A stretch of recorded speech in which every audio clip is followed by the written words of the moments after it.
ইবনে জারির রাহমাতুল্লাহি আলাইহি তার তাফসীরের মধ্যে তিনি লিখেছেন, হযরত আবু হুরায়রা রাদিয়াল্লাহু তাআলা আনহুর কাছে এক বুড়ি এসে বলতেছে, ও আবু হুরায়রা, আমি তো গুনাহ করে ফেলেছি, জিনা করে ফেলেছি, ব্যভিচার করে ফেলেছি। শুধুমাত্র ব্যভিচার করি নাই, ব্যভিচারের কারণে, জিনার কারণে আমার একটা সন্তান এসেছে দুনিয়াতে। আমি এই সন্তানকে আবার মেরে ফেলেছি। আমি যে পাপ করেছি, এই পাপ কি আল্লাহ রাব্বুল আলামিন ক্ষমা করবে? বুড়ি বলতেছে, আমার এই পাপ কি আল্লাহ রাব্বুল আলামিন ক্ষমা করবে? আবু হুরায়রা বলতেছে, না, তোমার এই পাপ আল্লাহ কোনোদিন ক্ষমা করবে না, তুমি চলে যাও। এবার সকালবেলায় হযরত আবু হুরায়রা রাদিয়াল্লাহু তাআলা আনহু রাসূলের সঙ্গে ফজরের সালাত জামাতের সহিত আদায় করেছেন। আদায় করে রাসূলকে বলতেছেন, ইয়া রাসূলুল্লাহ, রাতের বেলা এক বুড়ি এসে আমার কাছে জিজ্ঞাসা করেছেন, তিনি জিনা করেছেন, বাচ্চা হয়েছে, আবার ওই বাচ্চাকে সে মেরে ফেলেছেন, তার এই পাপ কি আল্লাহ ক্ষমা করবে?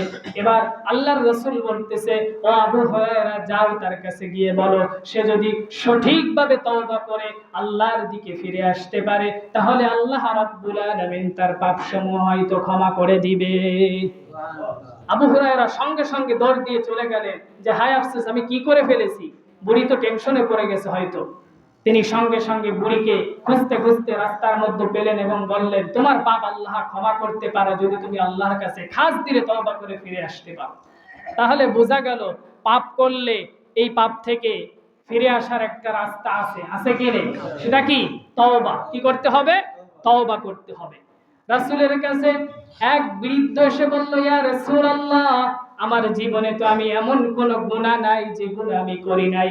আমার গুনাহ যদি এক জায়গায় করা হয়, এই গুনাহ দিয়ে পৃথিবীটাকে ঢেকে দেওয়া যাবে। কি বলতেছে? আমার গুনাহ দিয়ে পৃথিবী ঢেকে ফেলা যাবে, এত গুনাহ করেছি, এমন কোন গুনাহ নাই যেটা আমার লিস্টে নাই। আল্লাহর রাসূলকে বলতেছে, ইয়া রাসূলুল্লাহ, আমার গুনাহ কি ক্ষমা হবে? রাসূল বলতেছে, তুমি কি কালেমা পড়েছো? বলছে, হ্যাঁ, আশহাদু আল্লা ইলাহা ইল্লাল্লাহু ওয়াহদাহু লা শারীকা লাহু ওয়া আশহাদু আন্না মুহাম্মাদান আবদুহু ওয়া রাসূলুহু। ইয়া রাসূলুল্লাহ, আমি কালেমা পড়ে নিয়েছি, আমি আর কখনো গুনাহের দিকে লিপ্ত হব না, এবার কি আমার পাপ ক্ষমা হবে? আল্লাহর রাসূল বলল, আল্লাহ তোমার পাপ সমূহ ক্ষমা করে দিয়েছেন।